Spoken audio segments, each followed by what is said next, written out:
धुरंधर movie देख करके ना एक चीज़ तो पता चल गई कि साला बोले ज़िंदगी कितनी ही झंड हो, लेकिन भाई साहब कमबैक ना अक्षय खन्ना के ही तरह होना चाहिए। साला हर एक दो रील के बाद में भाई साहब अक्षय खन्ना ही दिख रहा है। पिछले मेरे को 8 से 10 दिन होने वाले जब से मूवी रिलीज़ हुई, ठीक है। मैं खुद मैंने कहा भाई क्या हो रहा है, क्योंकि भाई साहब अक्षय खन्ना ने ये साबित कर दिया कि हम वो अदाकारी के पुराने चावल है, तुम जिसे जितना पकाओगे ना उतने ज़्यादा ही महकेंगे। तो भाई साहब मान गए अक्षय खन्ना को।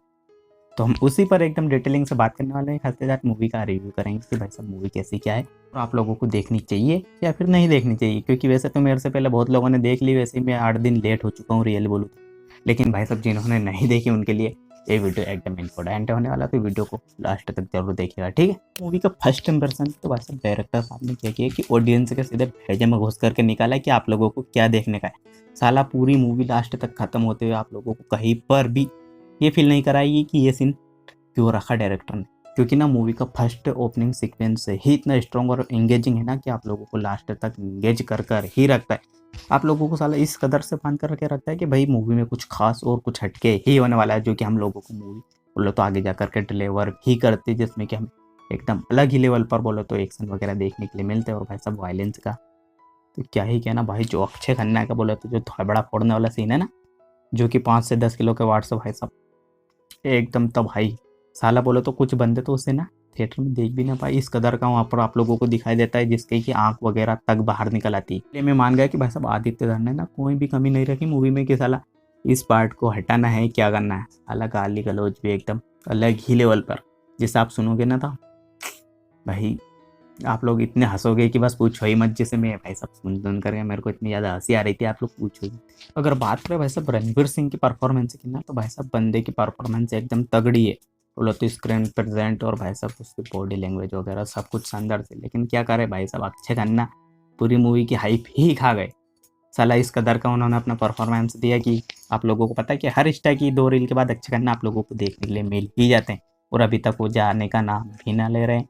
और शायद से मेरे हिसाब में अभी एक रूमर आ रही है कि भाई साहब सलमान खान की किक 2 में भी अक्षय खन्ना ही विलन होने वाला। अगर ऐसा हो गया तो क्या से क्या हो जाएगा भाई। बात करो ना मूवी के मूड की, तो भाई साहब मूवी का मूड ना बोले तो सीरियस और रो और इंटेंस वाला, जो कि आप लोगों को रियलिस्टिक भी लगता है कि हाँ भाई साहब हम किसी बोलो तो पॉलिटिशियन मूवी को देख रहे हैं, वो रियल घटना है। बोले तो मूवी में डायरेक्टर ने मना कर दिया, लेकिन भाई साहब पूरी की पूरी मूवी मैं ये बताती है कि भाई साहब ये एकदम रियल घटना पर है। लेकिन भाई साहब डायरेक्टर साहब ने यह मना कर दिया कि ना हमने भाई साहब इसको रियल में नहीं बनाया, जो कि हम लोगों ने देखा कि इसका कैरेक्टर भी एकदम जो रियल लाइफ कैरेक्टर है ना सेम उसी से रिलेटेड है और सेम मिलते जुलते ही। अगर बात करूँ ना एक्शन सीक्वेंस की, तो भाई साहब एक्शन सीक्वेंस बोलो तो रियलिस्टिक लगते हैं, लेकिन कुछ कुछ जगह पर भाई साहब कुछ अंडर स्टैंड भी लगते हैं। साला लगता ही नहीं, देखते वक्त इस तरह का लगता है कि भाई साहब बोले तो डायरेक्टर साहब ने कैमरा को कुछ ज़्यादा ही हिला दिया, तो बोले तो अच्छे से लगता ही नहीं कि बोले तो पंच वगैरह पड़ रहे हैं। लेकिन भाई साहब ओवरऑल बोलो तो बहुत सी जगह पर एक्शन सीक्वेंस बोलो तो आप लोगों को कुछ हटके और अलग डिफरेंट देखने के लिए मिलेंगे,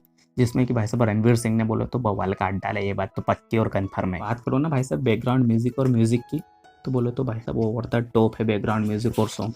क्योंकि भाई साहब पूरी मूवी ही म्यूजिक के ऊपर चलती है, अगर म्यूजिक नहीं तो मूवी ही नहीं। जो कि भाई साहब स्वास्तिक सचदेव जो कुछ भी नाम है भाई साहब डायरेक्टर साहब का, एकदम भाई साहब उन्होंने जो ओल्ड सॉन्ग यूज़ करके भाई साहब जो रिमिक्स किया ना, एकदम भाई साहब फाड़ डाला रियल बोलो तो। चले थिएटर में देख करके मेरे को शादी वाली फील आ रही थी कि बोलो तो किसी डिस्को डांस में या फिर भाई साहब कोई डीजे वगैरह बज रहा है इस तरह का बोलो तो मूवी का म्यूजिक। और भाई साहब कुछ कुछ जगह पर तो एकदम डिफरेंट है, क्योंकि मेन जानना बोलो तो मूवी की बोलो तो म्यूजिक ही है जो कि बैकग्राउंड स्कोर। अगर बात करो सिनेमाटोग्राफी की, तो भाई साहब मूवी के कुछ कैमरा एंगल्स एंड भाई साहब सिनेमाटोग्राफी देख करके आप लोगों को लगता है कि भाई साहब बोले तो मूवी इंगेज करके रखती है अच्छा खासा। बोले तो अगर डिफरेंट कैमरा एंगल होंगे और भाई साहब सिनेमेटोग्राफी ही बेकार रहेगी तो मूवी को देखने में मजा ही नहीं आएगा। बात करूँ डायलॉग की, तो डायलॉग आप लोगों को बताने से ही मतलब नहीं, क्योंकि भाई साहब आप लोगों को इंस्टाग्राम के रील्स में ही देखने के लिए मिल जा रहा है। बोले तो भारत का सबसे बड़ा दुश्मन पाकिस्तान नहीं बल्कि हिंदुस्तान है, पाकिस्तान तो दूसरे नंबर पर आता है। तो भाई साहब एकदम रियल बात है, क्योंकि भाई साहब भारत के कुछ ऐसे नल्ले दल्ले लोग हैं जो कि बोले तो भारत के पीठ पीछे ही खंजर घोंपते हैं। अगर बात करूँ ना भाई साहब मूवी में इमोशनल सीन वगैरह भी है, तो एकदम भाई साहब है। क्योंकि भाई साहब अक्षय खन्ना की आप लोगों ने एंट्री सॉन्ग तो सभी ने सुन लिया होगा, लेकिन भाई साहब अक्षय खन्ना की एंट्री पहले ही हो जाती बोले तो वो सीन तो लास्ट का है। जो कि अक्षय खन्ना की एंट्री होती है ना वो भी एकदम इमोशनल ही होती है, जहाँ पर बोले तो अक्षय खन्ना का बेटा वगैरह मर जाता है, तब जाकर भाई साहब अक्षय खन्ना के बैकग्राउंड में कोई म्यूजिक भी नहीं बजता, तब भी भाई साहब बंदे ने अपनी आईज से ही और अपने फेस एक्सपीरियंस से ही उस सीन को इस कदर का बोले तो स्क्रीन पर उतारा कि भाई साहब लोग देख करके आंखों में आंसू आने लग जाते हैं। ओवरऑल अगर बात करो भाई साहब मूवी मेरे को कैसी लगी, तो भाई साहब मूवी मेरे को एकदम अच्छी खासी लगी, सब कुछ उसमें टॉप नॉच लगा। लेकिन दिक्कत एक रह गई कि भाई साहब अक्षय खन्ना को बोले तो उन्होंने दिखाया सब एकदम तरीके से, लेकिन भाई साहब जो संजय दत्त का कैरेक्टर है बोले तो चौधरी असलम इस तरह से पीटता है कि भाई साहब जैसे कि अक्षय खन्ना के कैरेक्टर में कुछ दम ही ना होगा। डायरेक्टर साहब ने इस तरह से प्रेजेंट किया भाई साहब, और बंदे ने जो ओरा जमाए बोले तो स्क्रीन के ऊपर, वो सब जा करके ना एक हिसाब में मेरे को ना पूरा फीका लगने लग गया।